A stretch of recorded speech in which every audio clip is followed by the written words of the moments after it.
ఆరోగ్యశ్రీ నేను 10 లక్షలకు పెంచిన అంటూ ఏం చేసినావు నాయన?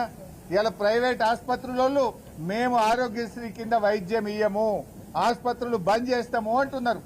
నీ పుణ్యం ఎట్లుందంటే కాలేజీలు బంద్ చేస్తామని ఇవాళ ప్రైవేట్ కాలేజీలోళ్ళు చెప్తున్నారు, ఆసుపత్రులు బంద్ చేస్తామని ప్రైవేట్ ఆసుపత్రులు చెప్తున్నారు. నీ పాలన గట్లున్నది. ఆరోగ్యశ్రీ ఇవాళ 1400 కోట్ల బకాయిలు పడ్డాయి. ఆరోగ్యశ్రీకి కేసీఆర్ గారు ప్రభుత్వం ఉండగా ఎప్పటికప్పుడు నిధులు ఇచ్చాం, మంచి వైద్యం అందించాం. కేసీఆర్ గారి హయాంలో ఆరోగ్యశ్రీ కింద 8,000 కోట్ల రూపాయల డబ్బులు ఇచ్చాం. సీఎం రిలీఫ్ ఫండ్ కింద 3,000 కోట్లు ఇచ్చాం. పేదల వైద్యం కోసం ఆరోగ్యశ్రీ సీఎంఆర్ఎఫ్ కింద 11,000 కోట్ల రూపాయలు కేసీఆర్ గారి ప్రభుత్వం ఖర్చు పెట్టింది.